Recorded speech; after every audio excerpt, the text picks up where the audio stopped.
현재 전 세계에서 유행 중인 델타 변이에는 모더나 백신이 화이자보다 효과적이다라는 연구 결과가 나왔고 많은 분들이 이 이야기를 하십니다.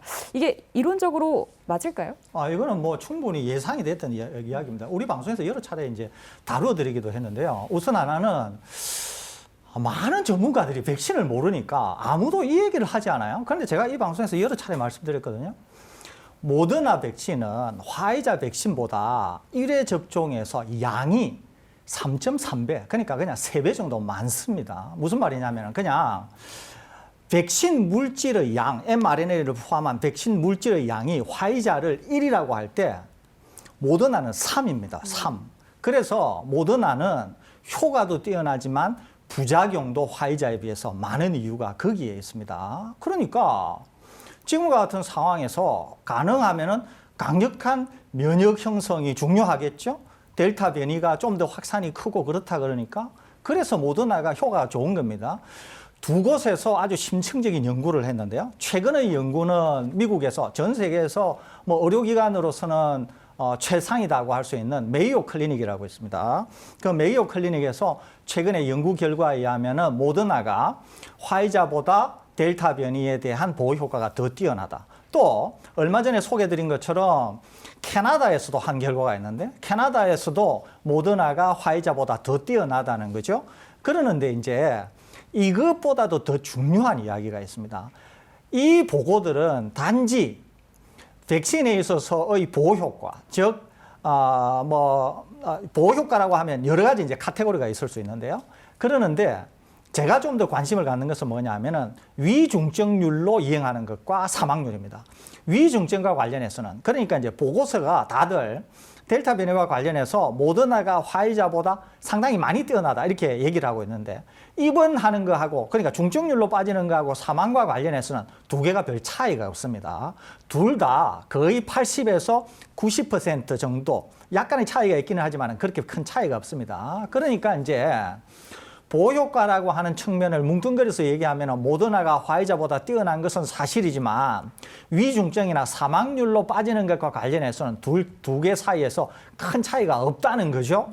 그렇기 때문에 얼핏 들으면 이렇게 들릴 수가 있죠. 아니 우리나라에 들어오기로 하기로 한 모더나 백신은 안 들어온다는데 델타 변이가 확산되어서 안 그래도 걱정은 많은데 왜 델타 변이의 보호 효과가 좋다고 하는 모더나 수급은 정부에서 잘 못하지? 이렇게까지 확대되는 것은 바람직스럽지 않다는 거죠. 왜 그러냐면 제가 말씀드린 것처럼 보호 효과라고 얘기할 때 결국은 입원이 얼마나 되느냐, 사망이 얼마나 되느냐라고 하는 걸 놓고 보면은 화이자하고 모더나하고가 별 차이가 없다는 겁니다. 이게 그렇기 때문에 단지 모더나가 화이자에 비해서 델타 변이의 보호 효과가 더 뛰어나다. 이걸 가지고 너무 침소봉대할 필요는 없고요. 무슨 백신이든지 간에 먼저 맞으시고 보호를 받으시면은 거기에다가 마스크를 잘 착용하신다고 하면 충분한 보호 효과를 내실 수 있다는 말씀 덧붙여드립니다. 그 모더나의 양이 많기 때문에 그만큼 또 부작용도 많을 수 있다라는 말씀을 해주셨거든요. 그래서 생각이 난 게 지금 그 20대가 혈전증 증상을 보여서 사망하는 사례가 있었는데 지금 질병청의 검사 거부로 숨졌다라는 기사도 있거든요. 어떻게 된 걸까요? 참 이게 안타깝고 어처구니 없는 경우인데요. 사실 어느 정도 예상이 되었던 경우이기도 합니다. 이제 왜냐하면 이제 뭐 그 좀 자세하게 맥락을 설명을 해드리겠습니다. 외국에서도 모더나 백신이나 화이자 백신을 접종하고 나서도 혈전증 부작용이 나타난 사례가 있었습니다. 자, 그런데 왜 우리가 아스트라제네카 백신이나 얀센 백신에만 초점을 맞췄냐면 당시에 영국이라던가 유럽연합이라던가 미국의 규제기관에서 조사를 해보니까 화이자나 모더나에서 발생한 혈전증 환자의 비율은 자연 발생 비율과 비슷했다라는 거예요. 그러니까 이것은 백신 때문이 아니라 그냥 자연스럽게 발생할 수 있는 혈전증 부작용과 큰 차이가 없기 때문에 이건 백신 부작용이 아니다라고 일단 잠정적으로 결론을 내린 것입니다. 그런데 이제 일부 국가들의 데이터에서 아스트라제네카 백신이나 얀센 백신 같은 바이러스 벡터 방식의 백신 같은 경우에는 자연 발생 비율보다 백신 접종 후에 나타난 혈전 발생 비율이 높았기 때문에 이건 이 바이러스 벡터 방식의 백신의 부작용이다라고 규정을 짓고 거기에 대해서 이제 이 프로토콜을 만들어가지고 매뉴얼을 만든 거고 그걸 우리나라에서 이제 그대로 따른 것입니다.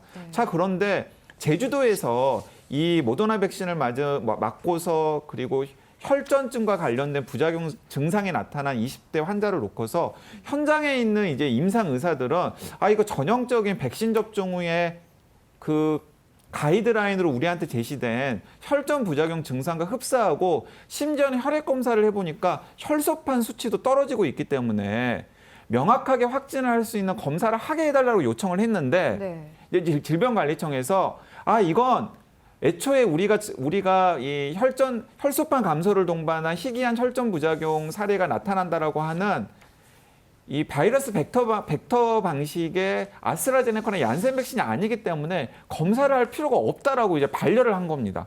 근데 왜 그게 중요하냐면 그렇게 확진 판정을 해야 병원 입장에서는 혈소판 감소를 동반한 희귀혈전증에 필요한 여러 가지 치료를 적극적으로 할 수가 있는데 네. 그 치료를 적극적으로 하지를 못하는 상황이 되어버린 거예요.